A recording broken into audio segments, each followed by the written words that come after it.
Hi everyone!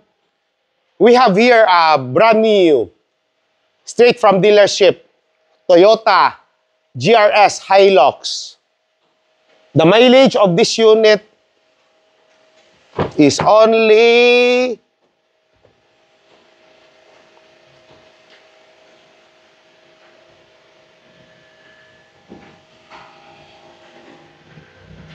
'Next, very important for a pickup, Hummer electronic roller lid. To open this one, you can download apps and from your cell phone. As you can see, open. When it's open, the drawing you can see open. Then also installed ProLift tailgate assist, ha.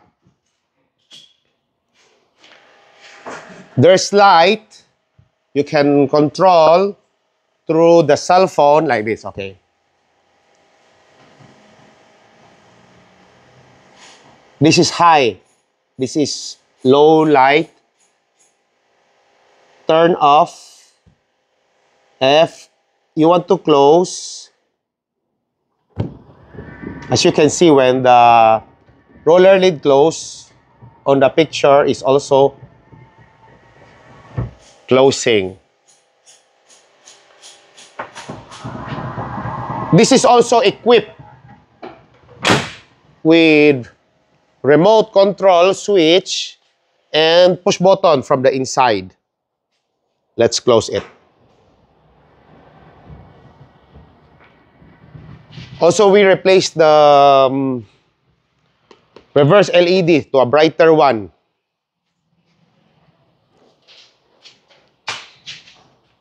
Also, we installed HKS. The client chose the carbon twin tip side, full exhaust system, all the way to the front.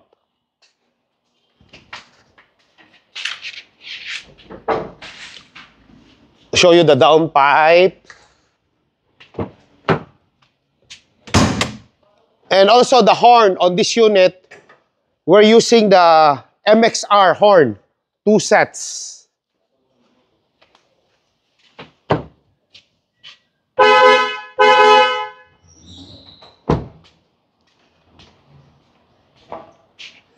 Greedy Exros cold air intake.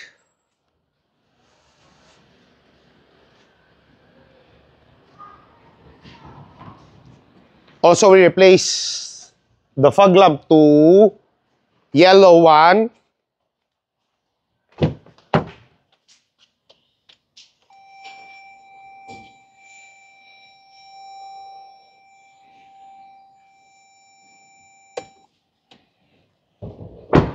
ARB UVP kit, under vehicle protection.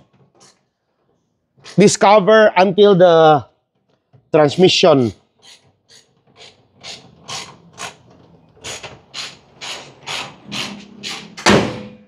For the suspension on this unit,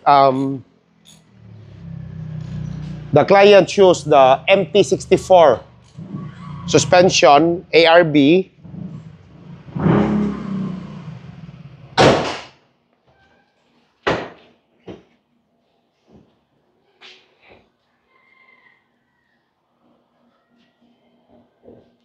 The client wants smoother ride. So we had an option if we add a lift, but the client choose the parabolic lip spring. Huge difference on the ride.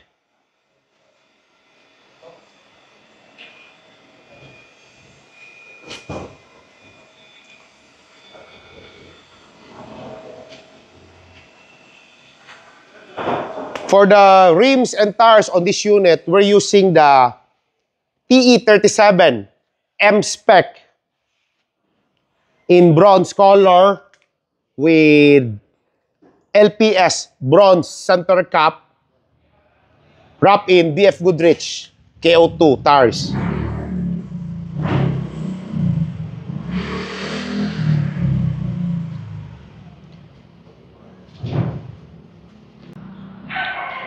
Also, we installed original decal sticker, race logo. This is the 250mm because it's available also in 140, 200, and the 250. If you like how we built here, feel free to message me. Please subscribe and like my YouTube channel at PRS Car Accessories and Services. See you here, guys. Bye!